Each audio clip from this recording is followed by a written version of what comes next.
అందరికీ నమస్కారం. తెలుగు రాష్ట్రాల ప్రజలందరికీ నమస్కారం.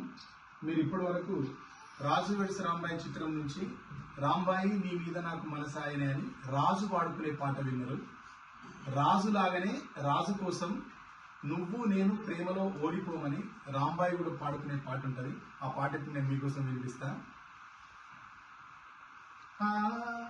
మేఘం వీడి వస్తున్న వాన చిలుకులని ఓ క్షణమైనా పగలదా నింగి ఆగమని తేనె కన్న తీయంగా అడవి కన్నా అందంగా కోయిలమ్మ పాడేటి పాటనా పగలదా అడవి పూలలో పుడుతూనే గాలిలో కలిసేటి పరిమళం తనలోనే దాచుకోగలదా తోట. అలా అలా నువ్వు నేను ఒక్కటయ్యే రోజే వస్తే నిన్ను నన్ను ఆపే అంతా బలం దేవుళ్ళకైనా లేదంట. చీకటిని దాటి వచ్చే వెలుతురుని ఎప్పుడైనా వెళ్ళకని ఆగమని అడ్డుకుంటుందా రాత్రి కల ఎంత బాగున్నా కన్నది మన కనులైనా నచ్చినట్టు ఆపుకుంటూ చూడగలమా మళ్ళీ కలని. ఏ మనసుని ఏ సమయమున ఎంచుకుంటుందో ఈ ప్రేమ తెలుసుకోవడం ఏ జంటకి సాధ్యం కాదమ్మా. అలా అలా నువ్వు నేను ఒక్కటయ్యే రోజే వస్తే నిన్ను నన్ను ఆపే అంతా బలం దేవుళ్ళకైనా లేదంట. అరచేతి రేఖలట శుభలేఖ రాసెనట మొదలు నిన్ను కలుసుకున్న గడియనే మంచి ముహూర్తమట. ఇష్టమే కట్నమట కష్టమే చుట్టమట అయినా సరే నువ్వే నాకు నచ్చిన బంధు బలగమట. ఏ కానుకలు నీ వెచ్చని కౌగిళ్ళకి సరిరావు నీ నుదుటిలో నా రాతని ఏ చేతులు చెరపవు. ఇదే ఇదే నిజం నువ్వు నేను మనం అయ్యే క్షణం రాకుండా నీకు నాకు మరణం రమ్మన్న రానే రాదంట. ఇదే ఇదే నిజం నువ్వు నేను మనం అయ్యే క్షణం రాకుండా నీకు నాకు మరణం రమ్మన్న రానే రాదంట.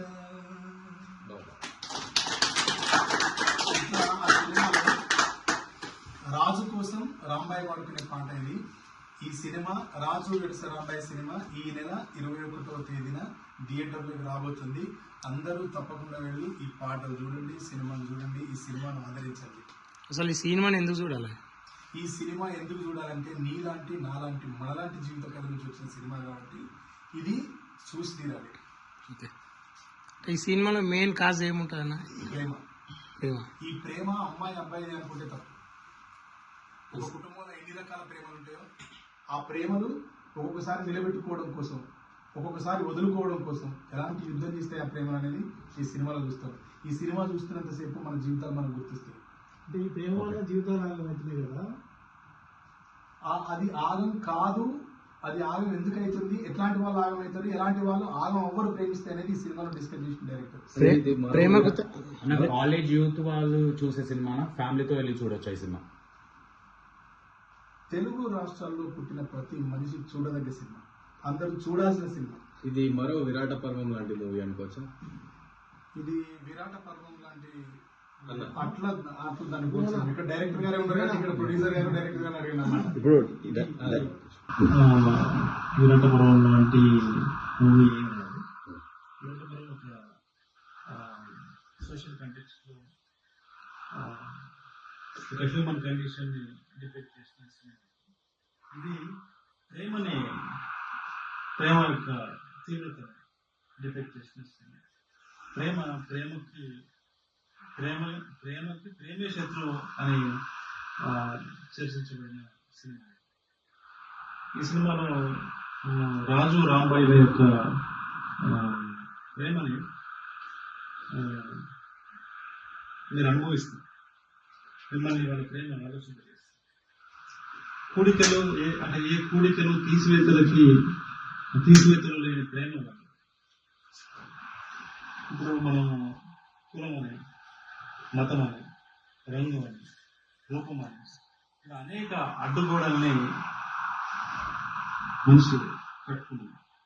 ఈ అన్ని అడ్డుగోడల్ని ఎడంకాలతో తన్ని ప్రేమ కోసం నిలబడ్డ రాజు రాంబాయిల కథ. ఇది ఫ్యామిలీస్తో చేయవచ్చు, ఫ్రెండ్స్తో చేయవచ్చు, యూత్ అంతా బాగా ఎంజాయ్ చేయాలి. ఈ సినిమా ద్వారా ఏం మెసేజ్ ఇవ్వబోతున్నారు? సినిమా ద్వారా ప్రత్యేకంగా మేము ఒక మెసేజ్ అంటూ కాదు, కానీ తల్లిదండ్రులు అంటే ముఖ్యంగా తండ్రి, ఒక తండ్రి తన కొడుకు ఒక తక్కువ కులం అమ్మాయినో, లేదంటే వేరే మతం అమ్మాయినో, లేకపోతే వేరే ప్రాంతం అమ్మాయినో చేసుకుంటే ప్రాబ్లం ఉండదు. అదే కూతురు వేరే అమ్మాయిని కనుక చేసుకుంటే పరువు వస్తుంది. ఈ విషయం గురించి ఈ సినిమా చూసిన తర్వాత ప్రతి తండ్రి ఆలోచిస్తుంది. ఎందుకంటే ప్రేమ కంటే పరువు గొప్పది కాదు. ప్రేమ అనే సృష్టిలో ధర్మంగా మనకు వచ్చింది.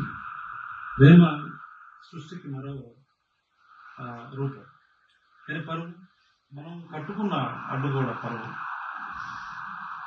ఎవరైతే పరువు అని పాల్గొనడుతూ కూతుర్లని, ఆడవాళ్ళని ఒక వస్తువుగా, ఏదో నగల్లాగా, లేకపోతే చీరలాగా, ఇట్లాంటి వస్తువుగా చూసే ప్రతి తండ్రిని ఇది ఆలోచింపజేస్తుంది. ఓకే, చాలా సినిమాలు వస్తాయి కదా ఇట్లా ప్రేమ పేరుతోటి, లేకపోతే పరువు పేరుతోటి చాలా సినిమాలు వస్తాయి. ఈ సినిమాని ఎందుకు చూడాలి? ప్రేమ పేరుతోనే ఇంకా వస్తుంటది. భూమి ఉన్నంత కాలం ప్రేమ పేరుతో అనేక సినిమాలు వస్తుంటాయి. కానీ మనం ఏమి ప్రేమ మనం చర్చించే విషయం ఏంటి? మనం చూపించబోయే ప్రేమ ఎటువంటి ఆలోచన అనేది పరువు హత్యల పేరిట ఈ మధ్యకాలంలో చాలా మంది కూతుర్లను కోల్పోయారు, కొడుకులను కోల్పోయారు. వాళ్ళందరికీ అంటే ఈ సినిమా చూసినప్పుడు ఏం గుర్తుకొస్తుంది ఎక్కువ? పరువు హత్య పేరిట చాలా మంది చెప్పినట్టుగా కూతుర్లని అంటే ఎక్కువ కూతురు తండ్రులే చేస్తారు. మనం చూస్తుంటాం. ఇప్పుడు మనం కరీంనగర్లో మధుకర అట్లాగే ఇంకా చాలా మంది సూర్యాపేటలో కూడా అమృత రీసెంట్ ఒక కానిస్టేబుల్ లేడీ. ఎప్పుడు విక్టిమ్స్ ఎప్పుడు కూడా పరువు అంటే ఈ ప్రేమ వివాహాలు కులాంతర మెన్ ఎప్పుడు ఆబ్వియస్లీ ఉమెన్ ఆల్సో సఫర్ అవుతుంది. ఎందుకంటే ఆమె కూడా పాపం ప్రేమించింది. సో సినిమా చూసిన తర్వాత ఎమోషన్ అవుతారు చూసేవాళ్ళు. సినిమా రిలీజ్ కావడానికి మీరు ఎమోషన్ అవుతా ఉన్నారు, ఎందుకు? రీజన్ ఏంటి? నేను ఎమోషన్ అవ్వటం లేదు, అంటే ఈ కంటెంట్ అలాంటిది. ఇది ఈ రియల్ ఇన్సిడెంట్ దాదాపు 15 సంవత్సరాల క్రితం జరిగినటువంటి ఒక వాస్తవ సంఘటన. ఖమ్మం వరంగల్ మధ్యలో జరిగినటువంటి ఒక వాస్తవ సంఘటన. ఇది బయట ప్రపంచానికి తెలియకుండా 15 సంవత్సరాలుగా అజ్ఞాతంగా ఒక ఊరిలో సమాధి చేయబడినటువంటి ఈ సంఘటనని బేస్ చేసుకొని సాయిల్ కాంపాటి డైరెక్టర్ కథగా మలిచిన విధానం నన్ను బాగా ఆకట్టుకుంది. అంటే ఈ కథలో ఉన్నటువంటి ఎమోషన్, ఈ కథలో ఉన్నటువంటి ప్రధానమైనటువంటి భావోద్వేగము నన్ను ఈ సినిమాని డైరెక్టర్ అంటే ప్రొడ్యూసర్గా చేయాలని చెప్పి నేను ఒక అడుగు ముందుకు వేయడానికి ఈ కథ దోహదపడి రియల్ స్టోరీగా it's based on real story. ఒకసారి సో ప్రేమ అంటే ఏంటి అన్న మీ దృష్టిలో? ప్రేమ అంటే ఏంటి అంటే ఏం చెప్తుంది? నా దగ్గర ఆన్సర్ లేదు. ఎందుకంటే ఒక సినిమా తీయాలంటే ఆ సినిమా ఎంత బాగున్నా దానికి మ్యూజిక్ కానీ బ్యాక్గ్రౌండ్ కానీ పాటలు ఏవైతే ఉంటాయో లిరిక్ అవి కూడా మోస్ట్ ఇంపార్టెంట్. మీరు అంత డీప్ గా ఏదైతే సాంగ్స్ రాశారో ఆ సాంగ్ వింటూ ఉంటే ఇంకా వినాలి అనిపిస్తుంది. అంటే అంత డీప్ గా రాశారు కాబట్టి అంటే దాని ఎక్స్ప్లెనేషన్ ఏమి ఇద్దాం అనుకుంటున్నారు? అంటే ప్రేమ గురించి అంత డీప్ గా రాశారు అంటే నేను ఆ పాత్ర తాలూకు వ్యక్తిత్వాన్ని ధరించిన కవిత్వం రాస్తున్నప్పుడు ఆ పాత్ర ఏ విధంగా తెర మీద బిహేవ్ చేస్తుందో, ఏ విధంగా తన ఎదురుగా ఉన్నటువంటి రాంబాయితో ప్రవర్తిస్తుందో ఆ ప్రవర్తనే ఆ పాత్ర సారాంశంగా ఆ పాటలో రాసిన. అది ఇంపాక్ట్ పడే అవకాశాలు ఉన్నాయి. ఈ కులానికి సంబంధించి వ్యతిరేకంగా పెళ్లి చేసుకునే మనం చాలా చూస్తున్నాం కాబట్టి మన ఇంపాక్ట్ పడే అవకాశం ఉంటుందా ఈ సినిమా పైన? ఆలోచింపజేస్తుంది అందరినీ ఈ సినిమా ఆలోచింపజేస్తుంది. ప్రేమించుకుంటున్న వాళ్ళని, ప్రేమించుకుంటున్న పిల్లల్ని, కన్న తల్లిదండ్రుల్ని, ప్రేమను వద్దని నిరాకరిస్తున్న వాళ్ళని, కట్టడి చేస్తున్న వాళ్ళని అందరినీ ఈ సినిమా ఆలోచింపజేస్తుంది. ప్రేమకి మీరు సపోర్ట్ చేస్తున్నారు అంటే ఏ క్యాస్ట్ ఎవరైనా సరే పెళ్లిళ్ళు ఎవరైనా అని చెప్పి మీరు సపోర్ట్ చేస్తున్నారు వాళ్ళు. నిజమే అని నిజమే చెప్తున్నాను. అంటే కనీ పెంచిన తల్లిదండ్రులు ఎవరైతే ఉంటారో వాళ్ళ బిడ్డని మంచిగా చూసుకోవాలి, ఒక పెద్ద నుంచి పెళ్లి చేయాలనే థాట్ లో కూడా బతుకుతున్న ప్రజెంట్ జనరేషన్ లో వాళ్ళపై మీ సినిమా ఇంపాక్ట్ పడుతుంది. అనిల్ కదా అనిల్, మీరు ఇస్తున్నది అమృతమైన నేను కారం మెతుకులే తింటాననే అభిప్రాయం నాకు ఉందనుకోండి. మీరు ఇచ్చిన అమృతమైన వృధా లేదు. నేను తినాలనుకున్న కారం మెతుకుల్లో నాకు అమృతం ఉంటుంది, నేను ఉండాలనుకున్న పూరి గుడిసెలో నాకు స్వర్గం ఉంటుంది. అక్కడే ప్రేమ ఉంటుంది. ఇదే ప్రేమ లక్షణం. వాళ్ళు ఓట్లేదు కావాలి అక్కడ. Ready 1 2 3 record. అందరికీ నమస్కారం. ఈ మధ్య కాలంలో విడుదలైన రాజు వెడ్స్ రాంబాయి సినిమా నుంచి విడుదలైన రాంబాయి నీ మీద నాకు మనసాయి అనే పాటకి ఇంత పెద్ద విజయాన్ని అందించిన 2 తెలుగు రాష్ట్రాల ప్రేక్షకులకి నా కృతజ్ఞతలు తెలియజేస్తూ మీ అందరి కోసం మరొకసారి ఇచ్చంద్రాల ఈ ప్రేమ ఏ అంతరాలు ఎంచదమ్మా, మనసొక్కటే జన్మస్థానం అంటూ కొత్త కథలాగా మొదలైతదమ్మా. బొట్టు పెట్టుకు చందమామ ఈ నేల మీద పుట్టెనమ్మా, అడుగు మోపుతుంటే గొడుగులాగా మారి పూల కొమ్మలు వంగెనమ్మా. అందాల ఓ ముద్దు గుమ్మ గుండె గీసుకున్నదని బొమ్మ, ప్రాణమల్లే నాకు తోడు వస్తే నీకు రాసిస్తా ప్రతి ఒక్క జన్మ. నువ్వంటే చచ్చెంత ప్రేమ అది మాటల్లో చెప్పలేనమ్మా, నీ జంట కోసం చితిమంట దాకా అడుగుల్లో అడుగైతానమ్మా. ముసి ముసి నవ్వుల్లో ముత్యాలు వలుకంగా, ముసి ముసి నవ్వుల్లో ముత్యాలు వలుకంగా, తొలిసారి నీ చూపు తను వారతాకంగా పొంగిందే నాలో నా పచ్చి ప్రేమల గంగా.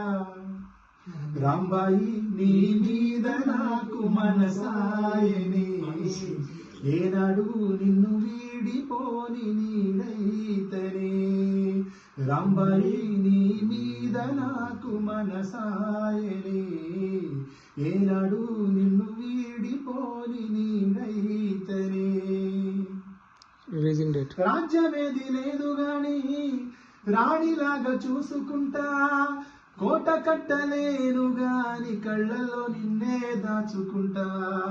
రాత ఎట్లా రాసి ఉన్నా మార్చి నీతో రాసుకుంటా, స్వర్గమంటూ ఉన్నదంటే అది నీతోనే ప్రతిరోజు పంచుకుంటా.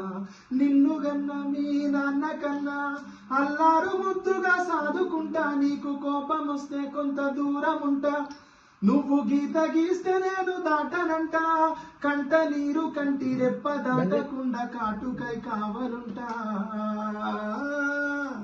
రాంబాయి నీ మీద నాకు మనసాయనే, ఏనాడు నిన్ను వీడిపోని నీడైతనే. రాంబాయి నీ మీద నాకు మనసాయనే, ఏనాడు నిన్ను వీడిపోని నీడైతనే. ఇచ్చంత్రాల ఈ ప్రేమ ఏ అంతరాలు ఎంచదమ్మా, మనసొక్కటే జన్మస్థానం అంటూ కొత్త కథలాగా మొదలైతదమ్మా. బొట్టు పెట్టుకు చందమామ ఈ నేల మీద పుట్టెనమ్మా, అడుగు మోపుతుంటే గొడుగులాగా మారి పూల కొమ్మలు వంగేనమ్మా. రాజు రాంబాయ్ ఈ సినిమా ఈ నెల 21వ తేదీన 2 తెలుగు రాష్ట్రాల్లో అన్ని థియేటర్స్ లోకి రాబోతుంది. తప్పకుండా అందరూ థియేటర్కి వెళ్ళి చూడండి.